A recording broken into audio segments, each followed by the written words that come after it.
Alors, en général, le métabolisme hépatique, ça vous fait un petit peu peur, vous savez pas trop ce qu'il faut retenir, donc justement je me suis dit de faire une petite vidéo pour vous expliquer clairement ce qu'est le métabolisme en pharmacocinétique. Alors ça fait suite à ma dernière vidéo où je parlais de la distribution, je t'encourage à aller la voir si c'est pas encore fait, je te la mets juste là, voilà, juste là. Et puis ensuite tu reviens sur cette vidéo pour bien comprendre le métabolisme. Alors vous avez compris, le métabolisme, il est hépatique, c'est-à-dire au niveau du foie. Concrètement, comment ça marche? Bon, je vous propose qu'on aille voir ça ensemble. Alors, ce qu'il faut bien comprendre, c'est que le métabolisme, ok, si on parle de la voie orale, eh ben, il y a le métabolisme qui va être effectué dès le premier passage hépatique. C'est-à-dire que vous allez avoir votre comprimé, admettons, il va passer par la voie intestinale, ensuite il passe par la veine porte, hop, il y a le foie, premier passage hépatique, tout de suite, métabolisé, hop, biotransformation. Maintenant, si vous avez un médicament qui va chanter le premier passage hépatique et qui va passer d'abord par la voie sanguine et ensuite il va passer par le foie et va être métabolisé, et bien c'est pas la même stratégie. Donc il faut bien comprendre pas mal de choses. Quand on prend le foie, ok, on va prendre le foie, hop, là c'est le foie, hein. Le foie, il possède différentes enzymes. D'accord? On va pas détailler les enzymes dans cette vidéo, je vous en ferai d'autres vidéos pour être plus précis sur les différents types d'enzymes. Bah t'es encore là toi, décidément. Alors, ce qu'on va faire, c'est parler tout simplement de biotransformation. Ok? Biotransformation. Hop. Donc, ce qu'il faut bien comprendre, c'est que lorsque votre médicament il va passer par le foie, il va être métabolisé. Alors, ça veut dire quoi? Concrètement, vous avez plusieurs possibilités. Soit les galenistes, ils ont déjà pensé à ce premier passage hépatique, et donc ils ont créé ce qu'on appelle une prodrogue, d'accord? Une prodrogue, où ils savent qu'il y aura un premier passage hépatique, pour transformer en une drogue, qui deviendra actif. Donc une prodrogue est souvent inactif, et ensuite vous avez une drogue qui est active. Ok? Ça, c'est important à bien comprendre. D'accord? Maintenant, vous avez le cas inverse. On a une drogue qui est active, de base, hein, on n'a pas de prodrogue, mais du coup, elle est métabolisée, et ce drogue qui devient donc, d'accord, du coup, une drogue, qui aura été métabolisée, deviendra du coup une drogue qui va être inactive. D'accord? Une drogue qui est inactive. Ça, c'est important de bien le comprendre. Donc, on va parler de notion de métabolite. D'accord? La métabolite. Alors, la biotransformation, en général, elle aboutit à des métabolites qui vont être plus hydrophiles. Piège de QCM. D'accord? Il y a différentes réactions de fonctionnalisation. Ok? Je vais rajouter le mot hydrophile pour que vous puissiez retenir. D'accord? Je rappelle le terme. Hein, la biotransformation aboutit à des métabolites, qu'on dit plus hydrophiles, par différentes réactions de fonctionnalisation. D'accord? Alors, quel est l'intérêt? En fait, pouvoir gagner plus en hydrophilité, je sais pas comment, hydrophile, quoi, en étant plus hydrophile, du coup, ça va permettre à l'organisme d'éliminer plus facilement, généralement par voie urinaire, d'accord? Mais ça peut se faire, bien entendu, je vous l'ai déjà dit, par voie hépatique, par voie intestinale. On verra ça dans la prochaine vidéo. Et donc, ce qu'il faut comprendre, c'est que les métabolites, ils ont plusieurs possibilités. Ce qu'il faut bien comprendre, c'est que les métabolites qui vont être produits, soit ils n'ont aucune activité, dans ce cas ils sont éliminés directement, pas de problème. Soit ils ont une activité qui est pharmacologiquement intéressante avant élimination. Dans ce cas-là, ils vont faire leur action très courte durée et ils vont être éliminés.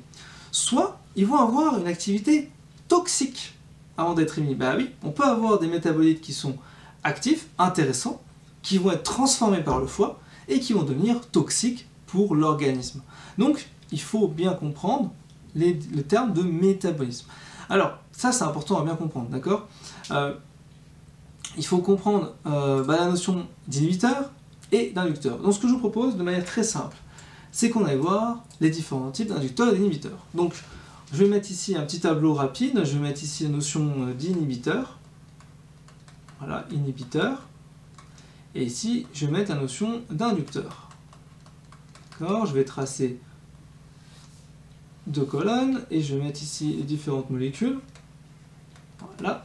Et puis, on va essayer de les classer. Alors, vous allez avoir, par exemple, des inhibiteurs comme, par exemple, le jus de pamplemousse. Pamplemousse. D'accord? C'est un inhibiteur. D'accord? Il faut bien le savoir. Enzymatique. Ça, c'est important. Vous avez l'amiodarone. D'accord? L'amiodarone. Vous avez le diltazem. Vous avez par exemple verapamil. c'est des exemples, hein, vous n'avez pas forcément besoin de retenir, mais je vais vous donner des classes pour que vous puissiez bien comprendre les différents concepts. Ensuite, vous avez tout ce qui est lié aux antifongiques. Okay, par exemple, je vous en donne que un, mais fluconazole. Ça finit par azole. Voilà, azole. Okay, vous savez que c'est un inhibiteur enzymatique.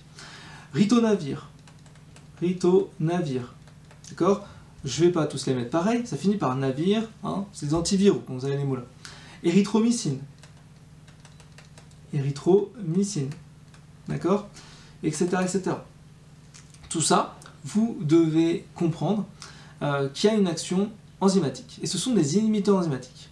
Ensuite, on a les inducteurs enzymatiques. On a par exemple l'alcool. On a par exemple le tabac. On a par exemple le millepertuis.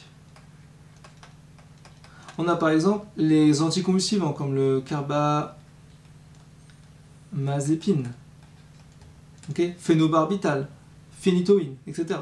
Les anti-infectieux, comme par exemple la rifampicine, la rifabutine, la névirapine. Bon, bref, vous avez compris, pas mal de molécules. D'accord? Et donc, il faut bien comprendre que par rapport à ça, si on prend un médicament, il va avoir une action différente en fonction qu'on a pris un inhibiteur ou pas. Par exemple, ça arrive très souvent qu'on prend un médicament et qu'on ait pris du jus de pamplemousse. Le médecin, s'il comprend que le médicament que vous allez prendre, il a une action importante sur le foie, un métabolisme important hépatique, il va demander si vous avez pris du jus de pamplemousse. Ça arrive relativement souvent, hein, okay, plus qu'on ne le pense. Donc, ces problèmes liés au métabolisme hépatique, il faut le savoir. Maintenant, la question que j'aimerais vous poser, et vous allez me le dire en commentaire, okay, c'est très simple. On va prendre, je sais pas, différents types de médicaments. Je ne vais pas m'embêter avec les médicaments aujourd'hui, je vais juste mettre médicament A, d'accord. Je le mets avec un jus de pamplemousse. Qu'est-ce qui se passe dans l'organisme? Est-ce que le médicament A, il aura une action plus forte? Est-ce qu'il va durer plus longtemps? Est-ce qu'il va être métabolisé plus longtemps ou pas? Et on va prendre un autre médicament, comme par exemple, un autre inducteur, on va prendre l'alcool. Vous allez me comparer de manière très simple dans les commentaires. Okay, quel est le devenir du médicament A par rapport au jus de pamplemousse et par rapport à l'alcool? À votre avis? Dites-le moi en commentaire. Et bien entendu, d'ici un petit peu de temps, je vous ferai la description dans les commentaires de la réponse. Ok? Voilà. Donc là, j'en ai fini pour le métabolisme. Vous voyez, je fais simple parce que je vais faire d'autres vidéos où je vais être beaucoup plus précis. D'accord? Donc j'y vais étape par étape. Hein. Maintenant, ce que je vais faire dans la prochaine vidéo, c'est que je vais aller vous parler. Je vais aller vous parler de quoi? De l'élimination. Alors l'élimination, vous le savez, vous avez l'élimination rénale, vous avez l'élimination hépatique, intestinale, pulmonaire, cutanée, bref, vous en avez plusieurs types. Et on va voir ça dans la prochaine vidéo. On va y aller étape par étape, encore une fois, je ne vais pas encore faire de calcul. Les calculs viendront un petit peu plus tard en pharmacocinétique. Mais pour cela, vous le savez ce qu'il faut faire. Il faut mettre un max de likes pour m'encourager. Un max de likes, un max de commentaires aussi. Okay, comme ça, ça me permettra de vous faire des vidéos hyper quali, qui permettra de vous aider à mieux comprendre la pharmacocinétique. En tout cas, c'est le but du jeu. Donc moi, je vous retrouve pour une prochaine vidéo. Je vous dis à très vite. Ciao, ciao, ciao, ciao, ciao.